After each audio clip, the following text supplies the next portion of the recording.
Perkenalkan, nama saya Kevin Sinaga, NIM 12033131303. Di sini saya akan menjawab soal yang diberikan oleh ibu dosen saya, Ibu Sri Mustika Aulia. Soal yang pertama, psikologi mengasumsikan bahwa semua belajar terjadi melalui 5 panca. Kita jelaskan. Yang pertama, mata sebagai indera penglihatan. Yang kedua, telinga sebagai indera pendengaran. Yang ketiga, hidung sebagai indera penciuman. Yang keempat, lidah sebagai indera pengucap. Yang kelima, kulit sebagai indera peraba. Soal yang kedua yaitu jelaskan perkembangan fisik individu menurut Coughlin dan Thomson. Perkembangan fisik individu menurut Coughlin dan Thomson ada 4 aspek, yaitu yang pertama sistem saraf, yang kedua otot-otot, yang ketiga kelenjar endokrin, yang keempat struktur fisik dan tubuh. Soal yang ketiga yaitu bagaimana pandangan Anda mengenai bila ada satu tahap perkembangan fisik anak tidak berkembang sebagaimana seharusnya. Pandangan saya terhadap anak yang salah satu perkembangan fisiknya tidak berkembang, contohnya di perkembangan bahasa. Mungkin orang tua yang tidak mau mendidik atau mengajari si anak disebabkan orang tua sibuk. Jadi seharusnya sesibuk-sibuknya orang tua harus mendidik atau mengajari si anak berbahasa yang sopan. Kelak besar nanti si anak dapat memahami bahasa atau kata-kata yang sopan. Soal yang keempat yaitu apa yang Anda lakukan bila kasus di atas terjadi pada peserta didik di kelas Anda. Yang saya lakukan yaitu mendekati si anak, lalu ajak si anak berdiskusi dengan kita,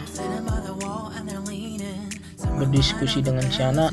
Setelah itu kita mengajari si anak supaya si anak dapat mengerti dan memahami.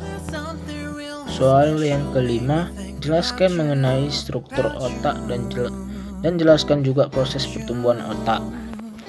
Struktur otak ada 4, yaitu poliferasi, migrasi, diferensiasi, dan sinapsis atau sinap.